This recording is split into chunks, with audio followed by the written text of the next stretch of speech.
안녕하세요. 모든 경기 종목을 다루고 있는 도서관입니다. 하루도 빠지지 않고 많은 경기들의 조합픽을 프리미엄 정보방에서 매일 공유하고 있습니다. 참여를 원하시는 분들은 영상 하단 댓글 보시면 오픈 채팅 링크 있으니 문의 주시길 바라며 구독과 좋아요 한 번씩 부탁드리겠습니다. 그럼 이번 경기 정보 시작하겠습니다. 첫 번째 경기는 성남FC 대 대구FC의 K리그 온 21 라운드 수년 경기 일정입니다. 4일 오후 7시 성남의 오민 탄천종업원 오정에서 펼쳐지는 경기인데요. 먼저 홈팀 성남에 대해 분석해드릴게요. 성남은 올 시즌 참 운이 없는 팀입니다. 코로나 이슈가 계속 따라다니고 있는데요. 서울과 경기에서 상대팀의 코로나 확진자 발생으로 2주간 자가 격리에 들어갔고 이후 전지훈련 중 코로나 확진자가 대거 발생하면서 팀 전체가 흔들렸는데요. 두 차례 자가 격리 속 좋은 흐름도 끊게 팀 경기력도 엉망이 됐습니다.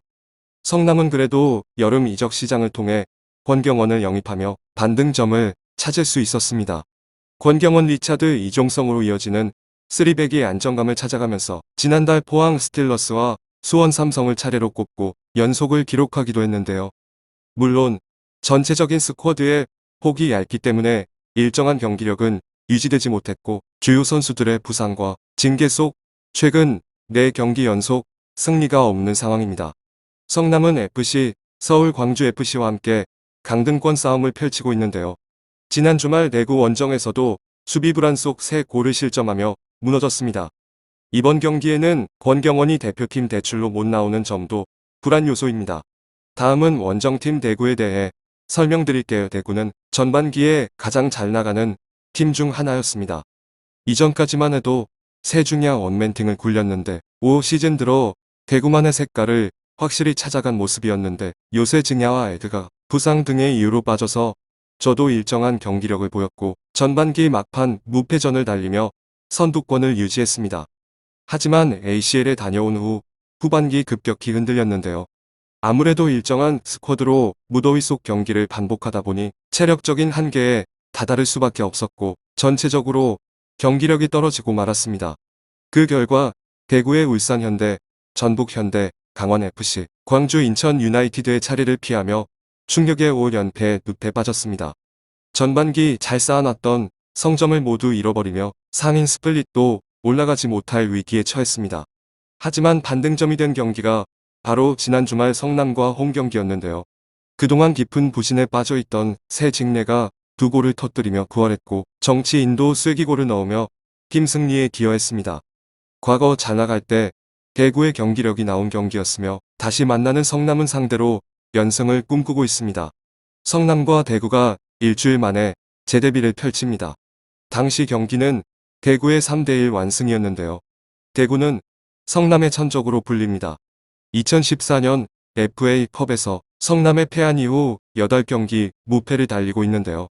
리그만 따지면 성남에 패한 적은 2012년 9월이 마지막입니다. 대구의 당연한 승리가 예상되며 -1 핸드슨까지 노려보겠습니다. 두 번째 경기는 부산 아이파크 대 대전 하나시티즌의 K리그 2 8라운드 일정입니다. 4일 오후 1시 30분 부산의 호민구덕운동장에서 펼쳐지는 경기인데요. 먼저 홈팀 부산에 대해 분석해드릴게요. 지난 시즌 강등된 부산은 개막전까지만 해도 강력한 우승 후보로 평가됐지만 안병준 한으로는 다소 아쉬움이 큰 게 사실입니다. 박정인, 이상원, 최준 등 유망한 어린 선수들이 주축을 이루고 있는데 스쿼드만 봤던 플레이오권 정도가 적당한 위치로 평가되는데요. 안병준이 16골을 터뜨리며 기대 이상의 활약을 펼쳐주며 팀을 이끌고 있지만 포지션 곳곳에서 부족함이 보이고 있습니다. 팔레스 감독의 지도력도 의문인데요. 선수 성장과 육성 재미있는 축구를 이유로 외국인 감독을 선임하는 선택을 했지만 어느 하나 제대로 잡지 못하는 모습입니다. 포르투갈식 빌드업 축구를 기대했지만 페레즈 감독의 축구는 아직까지 안병준의 한 방에 의존하는 축구로밖에 보이지 않는데요. 기자회견에서도 거침없는 말을 내뱉는데 이는 팀 전체 분위기에도 악영향을 끼치고 있습니다. 그 결과 최근 5경기 연속 승리를 챙기지 못하며 플레이오프권도 장담할 수 없는 위치에 있는데요. 현재로서는 마땅히 판단할 수 있는 계기가 없는 게 답답한 현실입니다. 다음은 원정팀 대전에 대해서 설명드릴게요. 대전은 지난 시즌 기업 구단 전환으로 막대한 자금을 선도전에 투자하고 있습니다. 지난해 무리한 욕심에 한 차례 실패를 경험했지만 올해는 반드시 목표를 이루겠다는 다짐 중인데요. 이민선 감독을 빠르게 선임 후 선수단 구성을 마쳤고 혹독한 체력 훈련을 통해 팀을 만들었습니다. 시즌 초반에는 기대했던 모습이 나오지 않으며 불안함과 그리고 시간이 흐를수록 조금씩 나아지고 있습니다. 특히 여름 이적 시장을 통해 마산을 영입해 강력한 중원을 구축한 게 신의 한 수가 됐는데요. 알리바이프, 마사 박진석으로 이어지는 중원 조합은 리그 최강으로 평가하고 있습니다. 이로 인해 공격에서 짜임새도 좋아졌습니다. 그 결과 최근 3연승 포함 6경기 무패진을 달리기도 했는데요.